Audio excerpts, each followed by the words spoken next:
Hello, I'm Bradley Ranweiler. And I'm Brady Ranweiler.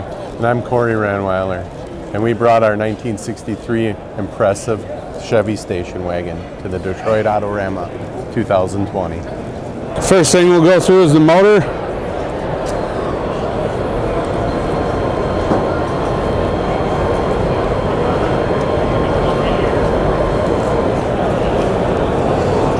It's a cast iron 409, 100 over, swinging a 502 crank and rods, brings it to a 509 at roughly over 600 horsepower. There's 112 custom, one-of-a-kind pieces just attached to the motor. In a closer look at the engine, you're going to find the lack of any wires other than the plug wires. In front, in the radiator fans, the wires are actually contained in two of the fins and then travel forward going through the fan shroud. The valve cover itself is a three-piece setup.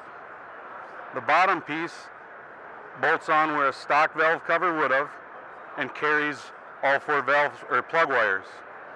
Then the second piece carries bracketry that the top cover actually bolts onto, and they mount together on O-rings, and the bolts are hidden under the emblem across the top of the valve cover.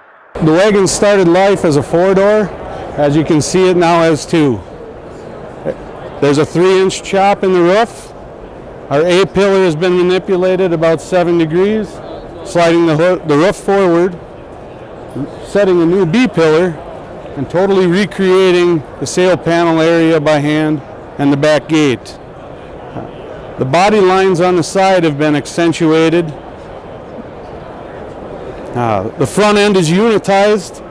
There's no fender adjustment, top or bottom. It's all one piece across the cowl and the header panel. And the hood opens as you've seen under power. That is a CNC grill, one-of-a-kind bumper that we made to fit the car. And as you can see, there's no bracketry, no bolts for the bumper. They actually slide inside the frame. Here we have a view of the undercarriage from the front. As you can see, there's brake covers that we CNC'd in-house. They're a three-piece design, and there's no visual fasteners.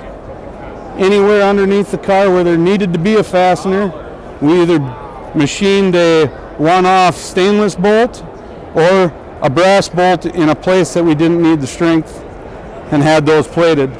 All the recesses are in satin, and the highs on those bolts are polished. The windshield, this is a one-piece aluminum molding that we cut out of a solid flat sheet of aluminum and then hand bent it with different jigging.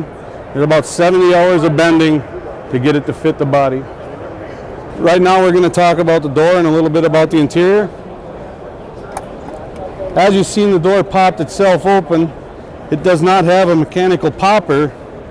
The tolerances around the door jamb are so tight that it's the pressure of the weather stripping popping the door out of place.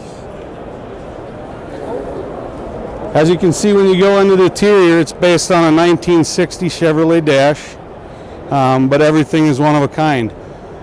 Our little eye dot that's in the fender and the threshold is also our speedometer needle. Both ends will light up, and the center's of chrome. The fine little details of the center of the eye dot are also in the little knobs. The pedals are custom. We actually cut rubber to slide through the outer housing of the rubber. Ben Hermance designed our interior. Wayne and Pam and M&M Hot Rod Interior did the interior work for us.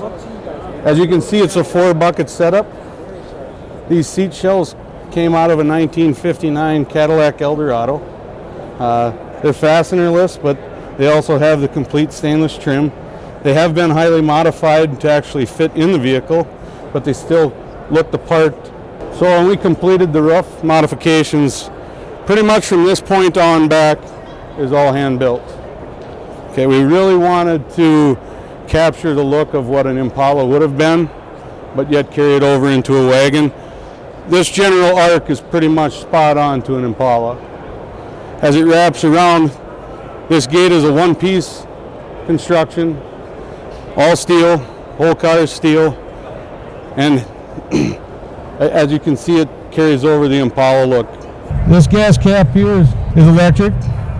It was actually machined on an old school Bridgeport mill, 2-axis, with a 3rd axis set up, and it actually has a camming system that basically looks like a long stretched out S, and it slides on linear bearings much like in a radial arm saw, and a pin follows that S. It brings it out about 2 inches, then S is up out of the way and about another 2 inches. When we machined that, we did it about 10 thousandths at a time. So it clocks itself when it's out, and it clocks itself when it's in the match the rest of the taillights. Put it back in. So put it back in. Yeah, I don't want to accidentally bump it and wreck it.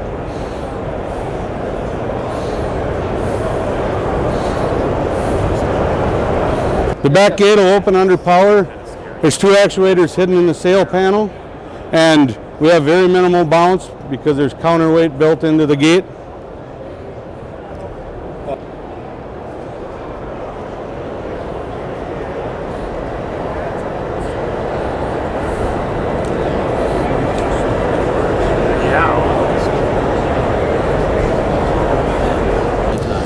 So on the belly pan on the rear of the car, we have a couple of our eye dots again that are also found in the fenders and in the interior, and they actually function as latches to drop the belly pan. I'll quick depress them, It's the number one question. and we'll drop the pan. M&M Hot Rod.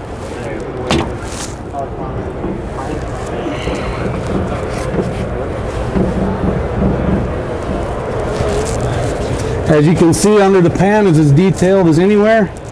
We have our Power Master power switch shut off. This here is where we have an onboard battery charger. You can actually plug an extension cord into it. These are just normal jumper ports. Manual door levers. And as you can see, fasteners just like up front where the fastener is needed with the satin and the chrome. This car is a creation of just a family-built project between my brother, myself, and my father. So we built it and we own this car. Years ago when we were young boys, a car like this was definitely a dream of my father's. It's been an honor and a privilege to get to do it together and be lucky enough to be a grade 8 contender this year at the 2020 Autorama. And after this show, we're just going to enjoy the car, run around and show it off, and enjoy what we've created together.